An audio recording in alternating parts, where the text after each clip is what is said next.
Agradezco al comité organizador por la invitación que me hace el día de hoy para poder platicar con ustedes acerca de el soporte continuo.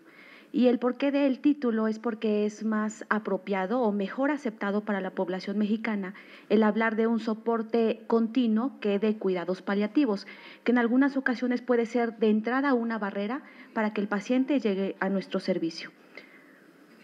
A lo largo de la plática voy a tocar los puntos de la justificación, el marco legal, las bases o fundamentos de lo que son cuidados paliativos, y de ahí entramos al por qué y el cómo se desarrolla la visita domiciliaria y el seguimiento telefónico. Lo mencionaba el doctor, nosotros estamos basándonos en algunos modelos internacionales que están muy bien organizados, sin embargo sí necesitamos hacer muchas adaptaciones para nuestra población mexicana. Y bueno, aquí la justificación en estadísticas de fallecimientos, esto es a nivel mundial, 58 millones de personas moribundas al año. Veamos en España, para el 2009, el 60% de su población recibe atención por cuidados paliativos. En la India, al menos el 1% aspira a que en la etapa terminal, independientemente de que sea cáncer o por otra enfermedad, reciba algún tipo de atención de cuidados paliativos. Me di a la tarea de buscar en lo que es México para saber en la República qué porcentaje manejamos, pero no hay una cifra que nos ayude. Lo que sí encontré es que para el 2009 había un consenso de las camas dedicadas para los pacientes paliativos. Y vean esto, creo que es algo que resalta, 2.5 camas por 100,000 habitantes. Creo que es una tarea a la que nos tenemos que dar todos. Bueno, de esto ya se adelantaba un poco el doctor David Reyes Chiquete. Vemos aquí una población total de los que cuentan con seguridad y sin seguridad en el 2007. Según las estadísticas para la población en general, menos del 50% están sin seguridad social. Veamos traspolado aquí la población económicamente activa, por ejemplo, que en algunos años pasaremos a esta gráfica. Entonces, ese porcentaje de más del 50 pues se va a multiplicar. Si traspolamos este número de deficiencia en seguridad social con la marginación en lo que es el Distrito Federal, que estamos hablando de la capital de la República, si lo traspolamos a otros estados, bueno, pues la marginación va a ser más importante. Aquí nos habla de la muy alta en color café oscuro y en la alta un color como mostaza, pero pueden darse cuenta que la mayoría de las delegaciones del DF pues tienen un alto grado o un porcentaje importante de marginación. Entonces, traspolado a las cifras de la tercera edad, traspolado a nuestras necesidades, a nuestro porcentaje de seguridad social, pues creo que estaremos a la deriva. Es algo importante también que tratar. Actualmente dicen que cuando se diagnostica un cáncer o cuando llegan a un servicio de atención, el 65% llegará en estadios iniciales. Sin embargo, de ese 65%, según las estadísticas, el 60% aproximadamente no tendrán un buen resultado o una buena respuesta al tratamiento que se dé para el cáncer. El resto, el 35% de la población ya estará en lo que sería un estadio avanzado. Por lo tanto, también la población que recibiríamos para atención en cuidados paliativos pues va a ser importante. Y en el 2005, el 80% de los pacientes con cáncer pues no tuvo un acceso o no tuvo un adecuado control de lo que era el dolor. Y eso hablando que el dolor es un síntoma que más llama la atención. Ahora, si lo traspolamos a todos los otros síntomas que cursan los pacientes en esta etapa, pues imaginen entonces el porcentaje de atención que tenían. Esta es una gráfica, la última que manda el INEGI, acerca de las defunciones por cáncer. Realmente sí se ha tenido un impacto, actualmente ha ido aumentando porque el número de casos de cáncer también han ido aumentando. Si nos metiéramos a hablar de cáncer de mama o cáncer cervicouterino, realmente ese tiempo de sobrevida sí se ha alargado. Pero lamentablemente, si lo traspolamos o lo comparamos con calidad de vida, a veces las secuelas de una quimioterapia o una radioterapia, pues lamentablemente ese tiempo de sobrevida no vale tanto para los pacientes. Acerca de lo que es el marco legal para cuidados paliativos, en el 2008, en la 14ª Gaceta Oficial para el Distrito Federal sale lo que es la Ley de Voluntad Anticipada, o algunos otros le llaman la Ley del Buen Morir. ¿Y de qué se trata? Bueno, este es un documento público que debe de ser realizado ante un notario, pero si es un paciente que está hospitalizado y que por sus condiciones no puede ir ante un notario, puede llevarse a cabo ante el comité de ética de dicho hospital. Y bueno, aquí pongo lo más importante de esta ley. Cualquier persona con capacidad de ejercicio y en pleno uso de sus facultades mentales que manifieste en petición libre, consciente, seria e inequívoca de no someterse a medios o tratamientos o procedimientos que propicien la obstinación terapéutica. Y bueno, para el 2009, en enero, sale en el Diario Oficial de la Federación para toda la República la Ley de Cuidados Paliativos, cuyo objetivo es salvaguardar la dignidad de los enfermos en situación terminal y garantizar una vida de calidad a través de los cuidados y atenciones médicas. Por lo tanto, aquí se engloba en ofrecer una muerte natural digna. Rechaza la eutanasia o el suicidio asistido. La fecha que tiene fue del 2009. Ya deberíamos de tener una revisión porque se quedaron algunas cosas inconclusas. Algunos expertos que han estado platicando de esta ley dicen que, bueno, el sector salud es como ponerse la soga al cuello porque estaría obligado que todos sus servicios tuvieran un equipo interdisciplinario de cuidados paliativos y eso pues representa costos, por lo tanto, bueno, han estado en espera en esa reforma de esta ley. Aquí he englobado los puntos importantes de la definición de cuidados paliativos. Para algunos otros especialistas, para un hemato-oncólogo, un oncólogo, por ejemplo, etcétera, puede resultar algo difícil o no tan fácil de digerir de en qué momento o qué criterios debe de cumplirse para poder derivar a cada paciente cuando ya esté en una etapa terminal. A pesar de que sí ya está bien reglamentado según si el paciente tiene SIDA o según las diferentes enfermedades, pero a veces para ellos es difícil de asimilar. Por lo tanto, me gustó poderlo representar así porque vean, hay un peso relativo para cada uno de los puntos.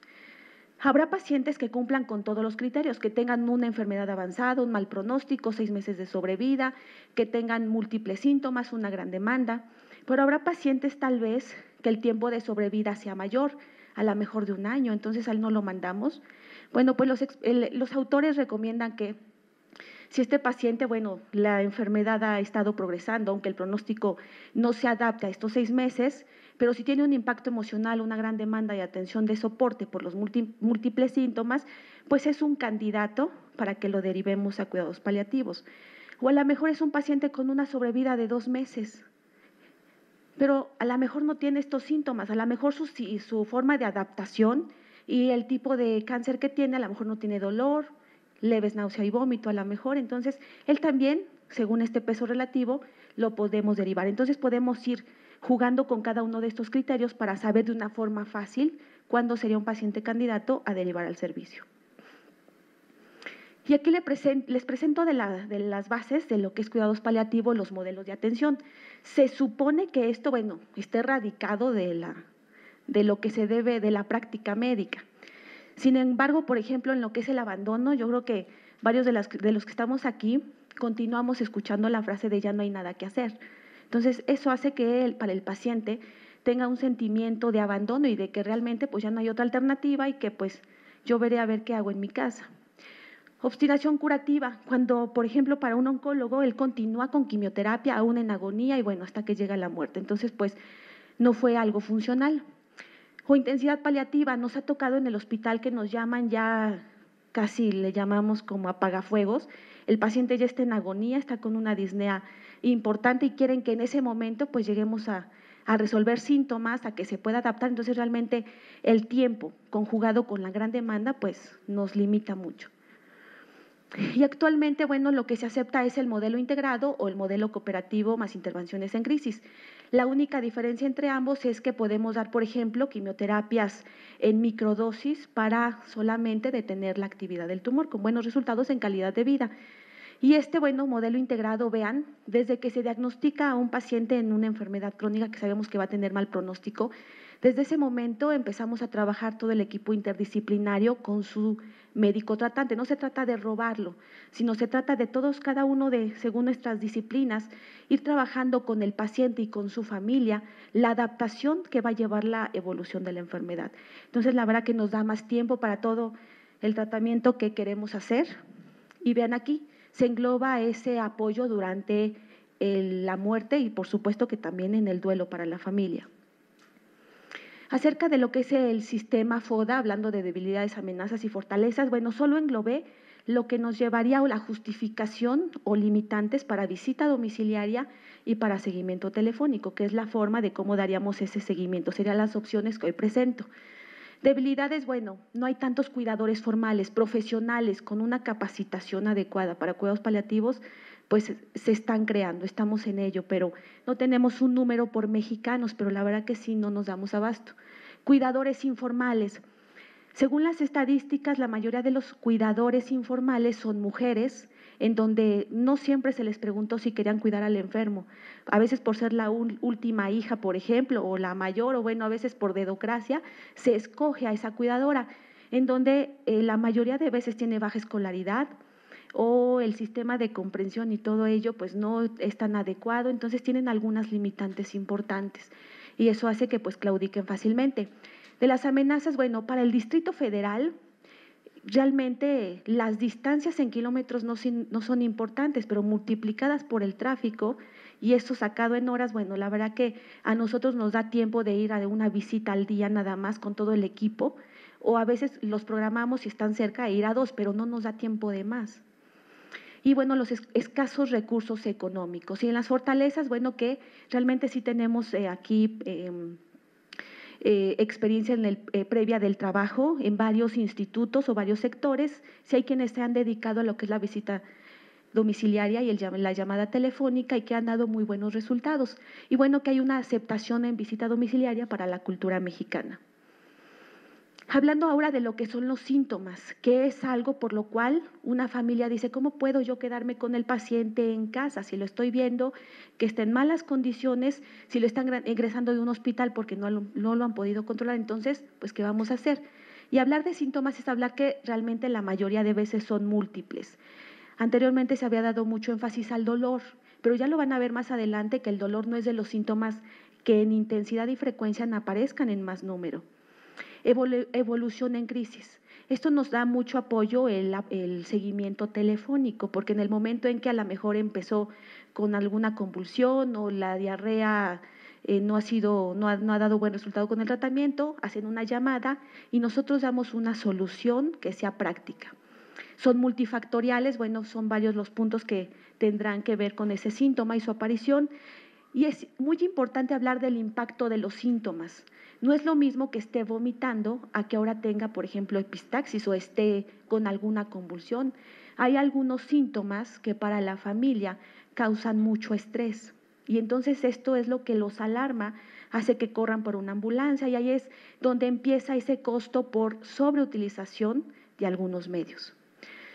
Es importante explicar a la familia que de los síntomas tendremos algunos con buen pronóstico, como el dolor o la náusea, pero algunos tendrán mal pronóstico porque son derivados directamente por la afectación del tumor. Por ejemplo, parálisis, oiga, doctor, ¿y podré volver a caminar? Bueno, sería demasiado atrevido decirle que sí, si tiene, por ejemplo, a lo mejor tomado el plexo sacro o lumbar, por ejemplo. Síntomas neurológicos, si tiene actividad tumoral, sabemos que tenemos que explicarle cuáles son los síntomas que van a aparecer a raíz probablemente de esto, pero que como tal no los vamos a poder controlar o eliminar. Y bueno, algunos como que son de baja respuesta, como la anorexia y la fatiga, que culturalmente un paciente que deja de comer o que entra en esa etapa de agonía y que ya no tolera nada por vía oral puede causar mucho estrés para lo que es la familia. Por eso se hace la promulgación de que haya interdisciplinariamente trabaja alguien de nutrición para irles capacitando en esa evolución y cómo se van a ir adaptando a esa alimentación que se le va a ir dando al paciente. Aquí les nombro, bueno, los principios de lo que son cuidados paliativos, y aquí ya lo mencionaba el doctor, atención integral, total y continuada. Por lo tanto, es obligado que quien preste un servicio de esto dé ese seguimiento y que sea algo flexible y accesible también. Y bueno, aquí tenemos el resto de los puntos. Debemos de dar una concepción activa, viva y rehabilitadora. Realmente, mientras haya viva, hay que sacarle ese provecho. Todo esto de que hablo de cuidados paliativos, bueno, ya está bien fundamentado en derechos humanos, en leyes nacionales e internacionales y en declaraciones en consenso. Realmente no es nada nuevo, ni para el mundo ni para México, pero realmente sí hay una escasez en estos servicios. Por ejemplo, hablando de algunos otros estados, hay una sobreutilización de los recursos humanos. Tenemos algunos compañeros que, aparte de hacerse cargo de clínica del dolor, tienen también a veces que ver en horas extras visita domiciliaria o seguimiento telefónico, y aparte, como hay un menosprecio de las funciones, dicen, bueno, también te tienes que hacer cargo de lo que es quirófano, como anestesiólogo, por ejemplo, si esa fuera su especialidad de base. Entonces, la verdad que no da tiempo para todas las funciones que se tienen que hacer. Bueno, ahora damos paso a lo que es la visita domiciliaria. Y bueno, algo breve de la historia, hablando de lo que es Europa. En los 80, la doctora Marie Baines en el San Christopher empieza con esto de visita domiciliaria, tiene su buen resultado, se difunde en todo Reino Unido. Para 1984, el doctor Rob George habla acerca de instaura el soporte domiciliario comunitario, todos con buen resultado. Y para los 90, en España entra en lo que es el PADES, el Programa de Atención Domiciliaria y Equipo de Soporte, y bueno, que ha dado muy buenos resultados. Para 1990, para la OMS resalta la necesidad de promocionar y favorecer que el paciente sea cuidado en su domicilio, sin que ello se vea disminuida la calidad del servicio. ¿Cómo definen los autores lo que es visita domiciliaria? Como un conjunto de actividades de carácter social y sanitario que se presta a las personas en su domicilio y que va a permitir detectar, valorar, apoyar y controlar los problemas de salud y familia, nos va a permitir mejorar el vínculo con la familia y nos va a ayudar a fomentar esa calidad de vida, que es lo que buscamos en cuidados paliativos. Por lo tanto, vean, aquí he resumido qué características tiene visita domiciliaria. Es una actividad, es una técnica que fomenta la autorresponsabilidad y autodeterminación. Ya no estamos a favor del sistema paternalista, en donde el médico tomaba las decisiones y opinaba por los pacientes, y él suponía lo que pensaba el paciente y lo que suponía de la familia. Ahora ya no, ahora se busca ese sistema de comunicación, explicar, ver qué tanto me han entendido, y esto de autorresponsabilidad, autodeterminación, se ha dado muy de la mano y con buenos resultados con el diario de síntomas y medicamentos. En una libreta cualquiera hacen bitácora de cómo va ese apego al tratamiento, de cómo va el resultado de los síntomas físicos y emocionales, y con esto se fomentan estos dos puntos. Es un programa, por lo que anteriormente decíamos, y es un servicio de asistencia y de satisfacción para el usuario. Allí hay pasos ya bien establecidos para lo que son visita domiciliaria. Primero, una preparación. No se puede llegar a irrumpir las actividades de una familia sin un previo aviso y autorización. Por lo tanto, regularmente por teléfono se hace esa comunicación de ponerse de acuerdo para cuándo los iremos a visitar. Tenemos que hacer también una revisión del caso para el caso de que tengan algunas dudas acerca de la enfermedad, que bueno, no vamos para ello, pero igual se puede dar ese punto. Hay que hacer una presentación, recomiendan los autores, cuando se llega a la casa del paciente, de cada una de las funciones del equipo que vaya. Una valoración, que esto va a ser interdisciplinaria. Si va a trabajo social, bueno, él tendrá que valorar si hay redes de apoyo, cómo ayudar al cuidador. Si va a enfermería, tendrán que ver cómo se ha ido adaptando la familia con el paciente. Por ejemplo, si tiene que estar semisentado, teníamos una paciente que estaba en una cama y le ponían una silla con una almohada, entonces le servía de un respaldo duro, porque a veces las visitas que hacemos, en verdad que hay muchas carencias en la familia. Hay una planificación de lo que se va a realizar, una ejecución, se hacen algunos procedimientos como paracentesis, por ejemplo, como colocación de dispositivo subcutáneo, una evaluación, y cuando llegamos al consultorio del hospital, pues se tendrá que hacer un registro de lo que hayamos realizado. Por lo tanto, visita domiciliaria y seguimiento, bueno, es una gran demanda por todos los síntomas que cursa el paciente. Si explicamos claramente, si nos basamos en ser un servicio accesible, flexible, preventivo y adaptado, evitaremos la sobreutilización de servicios. Y algo muy importante, trabajar sobre el impacto. Un grupo del instituto se fue a España y nos mencionaron de la síntesis de trabajo que encontraron, es que los psicólogos y trabajo social toman mucha importancia en los servicios de cuidados paliativos en visita domiciliaria, y es por ello, porque bueno, la contención emocional es importante para este tipo de pacientes y para la familia. Mientras estén trabajando en esa adaptación de la evolución, será más sencillo hasta para nosotros controlar los síntomas.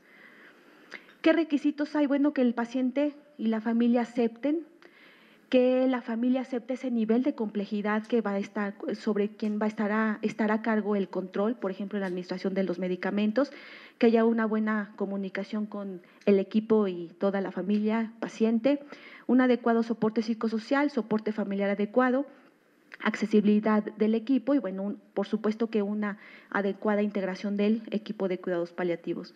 Los criterios de inclusión que nosotros hemos tomado en cuenta para lo que es visita domiciliaria, bueno, no dista de lo que hacen otros autores: enfermedad oncológica terminal, una esperanza de sobrevida de 6 meses, mayor de 18 años, que haya un consentimiento informado, firmado, y que con esto lleve bien implícito el haber la buena comprensión del paciente y la familia de cuáles son los objetivos que buscamos.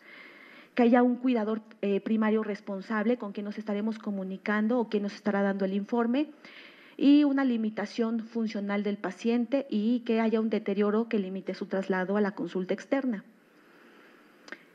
Patricia Lacampa hace un estudio en el 2009 y vean, cuando se instauró el sistema de cuidados paliativos, vean, disminuyó de una forma notable lo que era la atención a otros servicios.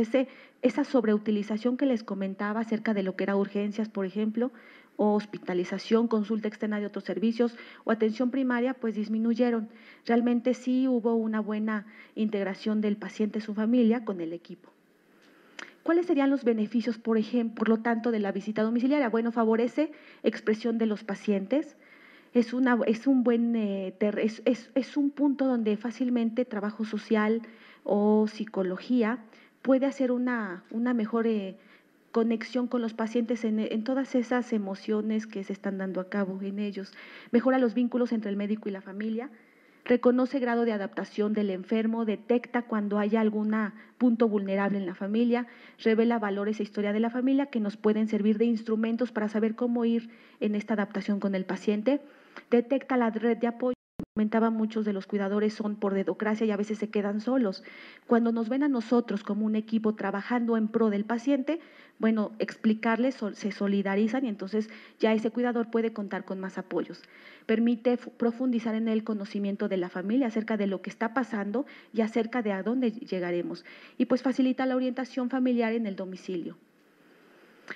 En este estudio de Patricia Lacampa, vean lo que era el tiempo de supervivencia. Y bueno, algo que resalta aquí es que hospitalización, en soporte hospitalario y hospitalización, no fue mayor que cuando hubo un soporte domiciliario adecuado de cuidados paliativos, trabajando en conjunto con consulta externa y con atención telefónica.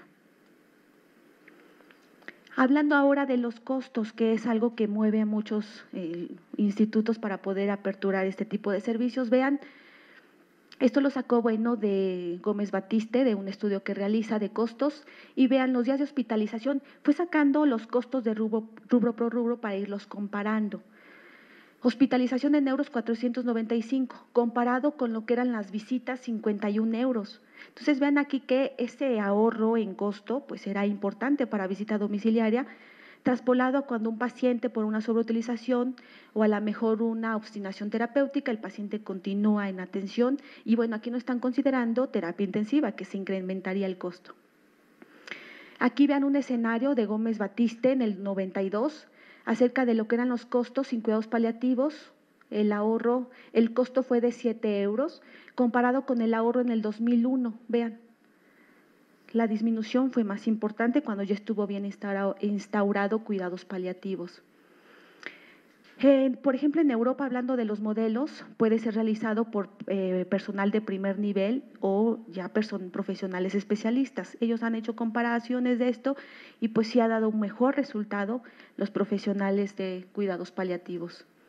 Esto fue un estudio que realizamos en el 2009, que bueno, les voy a presentar algunos datos de visita y de llamada telefónica, de lo que más resalta, ya que está todavía en vías de publicarse. Y vean, les comentaba, aquí en lo que era visita domiciliaria encontramos que dolor tenía un 28% y náusea y vómito el 10%, delirium 10%, vómito 8%, estreñimiento y bueno, aquí vemos cómo se comportaban nuestros pacientes en general. Ahora, ¿cuáles son los problemas que podemos encontrar específicos cuando vamos a visita domiciliaria? Estos que he puesto en negritas sería lo que resalta y de lo que da pie a la llamada telefónica. Realmente hay una ansiedad por la disponibilidad del profesional, saber que el paciente va a cursar por esos periodos, por esas crisis o por esos síntomas que causan gran impacto, y no tener a alguien cerca es uno de los motivos de por qué la familia a veces dice mejor prefiero que esté hospitalizado. Ansiedad sobre las emergencias, sensación de incapacidad para cuidar a sus familiares y que, por ejemplo, hablando de lo que sería la vía subcutánea, para algunos familiares sí es un reto el poder atreverse a estar administrando los medicamentos por esta vía. Esto es lo que fundamenta lo que sería telecontinuidad o el seguimiento telefónico. La definición de continuidad, bueno, es el grado en que la asistencia que necesita el paciente está coordinada eficazmente entre diferentes profesionales y organizaciones con relación al tiempo. Bueno, fue el estudio que nosotros tuvimos. El número de consultas en cuidados paliativos, 1,511, fue en el 2009. El número de visitas domiciliarias fue 40. Ya les explicaba que esos kilómetros multiplicados por el tráfico que tenemos aquí en el Distrito Federal es lo que nos limita mucho. Pero vean, la población que se les dio apoyo por teléfono fueron de 199, el 69% de nuestra población el 67% fue del sexo femenino, el resto fue del sexo masculino, la edad promedio fue de 53 años, un Karnofsky en promedio de 50 y bueno, un 9% de defunciones. El corte que hicimos fue de 6 meses.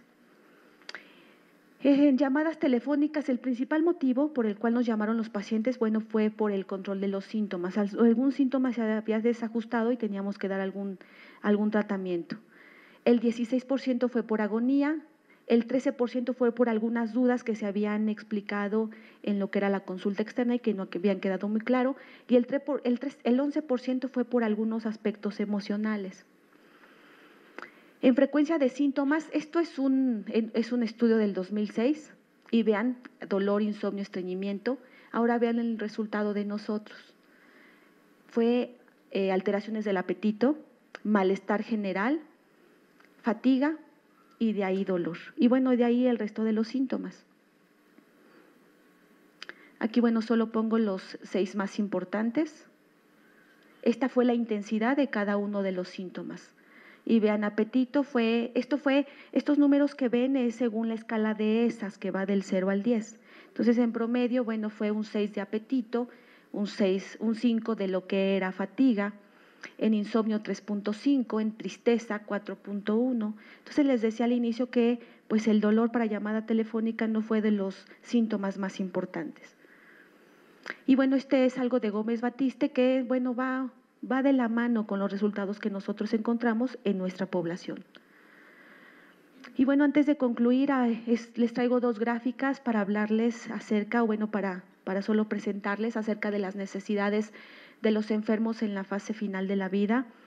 Siempre que tengamos a un paciente en etapa terminal, y bueno, ahorita hablando de cáncer avanzado, va a ser importante saber que es susceptible y tenemos que tocar todos estos puntos. Como equipo interdisciplinario no seremos expertos en todos esos puntos, pero sí podemos ir trabajando nosotros en nuestra área y referirlo con el psicólogo, por ejemplo, o con trabajo social, según sea la necesidad.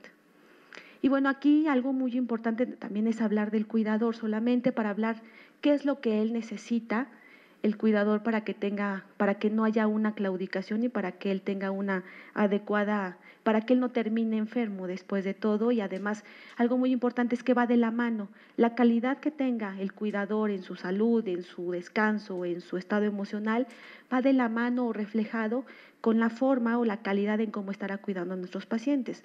Y en muchas ocasiones, a veces el cuidador solamente recibe regaños. Entonces, es muy importante que pues también fortalezcamos esta área porque es un personal más de nuestro equipo de trabajo.